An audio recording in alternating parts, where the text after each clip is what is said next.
رمضان آتا ہے تو تراویح پہ مناظرے شروع ہو جاتے ہیں۔ میں ایسے ہی یوٹیوب دیکھ رہا تھا تو وہ ایک سامنے آیا 20 تراویح پڑھنے والوں کو چیلنج۔ او بھائی اللہ کے واسطے یہ چیلنج اپنے پاس رکھو۔ حضرت عمر رضی اللہ تعالیٰ عنہ نے 8 تراویح کا بھی حکم دیا ہے، صحیح حدیث ہے، اور آپ نے 20 تراویح کا 3 وتر کے ساتھ حکم دیا ہے، صحیح حدیث ہے۔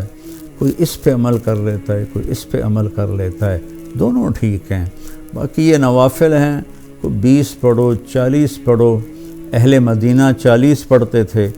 یہ تراویح کا لفظ کہاں سے آیا کہ اہل مکہ 4 رکعت پڑھتے تھے، پھر ایک طواف کرتے تھے۔ ترویح کہتے ہیں تھوڑی دیر کے آرام کو، پھر 4 رکعت پڑھ کے اور ایک طواف کرتے تھے، تو اس طرح ان کو تھوڑا آرام بھی ہو جاتا تھا، پھر آگے شروع ہو جاتے تھے۔ مدینے والوں کو پتہ چلا کہ مکے والے تو ہر 4 تراویح کے بعد طواف کرتے ہیں، تو ہم کیا کریں؟ انہوں نے 40 رکعت پڑھنی شروع کر دی۔ تو اس پہ لوگوں کو تشویش میں نہ ڈالیں۔ جو 20 پڑھ رہا ہے وہ بھی ٹھیک کر رہا ہے، جو 8 پڑھ رہا ہے وہ بھی ٹھیک کر رہا ہے، جو 40 پڑھ رہا ہے وہ بھی ٹھیک کر رہا ہے۔ یہ قیام اللیل ہے۔ اللہ تعالیٰ کے نبی نے 3 دن صرف کیا، اس کے بعد نہیں کیا، اور ہم تو سب پورا مہینہ کرتے ہیں۔ اس کو حضرت عمر رضی اللہ تعالیٰ عنہ نے جاری فرمایا، اور دونوں صحیح روایات ہیں، 8 کی بھی 3 رکعت 11، اور 20 کی بھی اور 3 رکعت وتر۔ تو بھائیو، اکثر میں تو سنتا ہی نہیں ہوں، میرے سر میں درد رہتا ہے، لیکن کبھی کبھار کان میں پڑ جاتی ہے بات، تو اتنا شدید لہجہ ہوتا ہے، اور اتنا حقارت آمیز لہجہ ہوتا ہے، اور اتنا نفرت سے بھرا ہوا ہوتا ہے، خاص طور پر مذہبی معاملات میں اور اختلافی مسائل میں۔ اس قدر وہ آتش فشاں پہاڑ بن جاتے ہیں کہ ان کے منہ سے آگ نکلتی ہے۔ قرآن ماشاءاللہ پوری امت سنتی ہے، اور صدیوں سے امت جمع ہے 20 تراویح پر۔ حضرت عمر کے زمانے سے لے کر آج تک امت کا بہت بڑا طبقہ 20 تراویح پڑھ رہا ہے۔ جن دوستوں کو کوئی عذر نہ ہو اور کوئی تھکاوٹ بیماری نہ ہو تو وہ 20 پڑھیں۔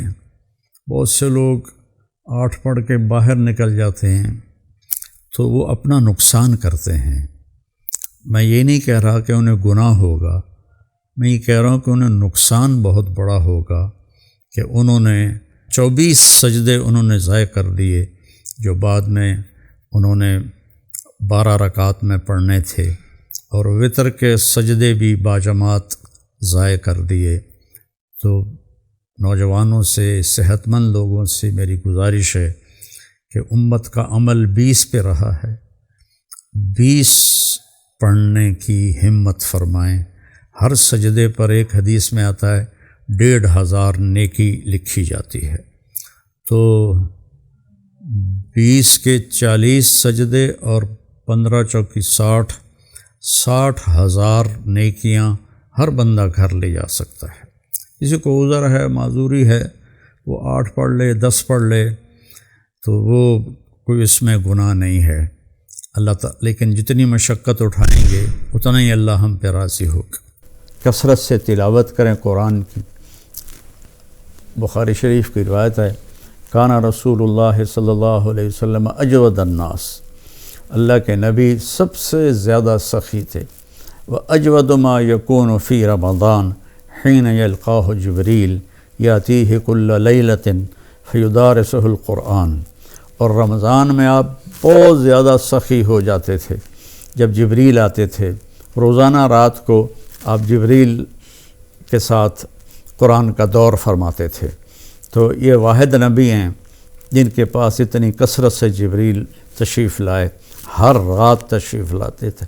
میرے نبی کو 9 رمضان ملے، تو ہر رات کو، اور آخری رمضان میں 2 دفعہ آتے تھے، 2 دفعہ قرآن کا دور ہوا آپ کا جبریل کے ساتھ، اور فرمایا ولا رسول اللہ صلی اللہ علیہ وسلم اجود بالخیر من رمضان من الریح المرسلہ کہ اللہ کے نبی رمضان میں جبریل کے ملنے پر تیز ہوا سے بھی زیادہ آپ کی سخاوت ہوتی تھی۔ تو میں مالداروں سے کہتا ہوں سخی بنیں، صرف زکوٰۃ دے کے مطمئن نہ ہوں، زکوٰۃ سے اوپر بھی خرچ کریں، اللہ آپ کا رزق بڑھائے گا۔ اللہ مجھے آپ کو توفیق نصیب فرمائے۔ السلام علیکم ورحمۃ اللہ وبرکاتہ۔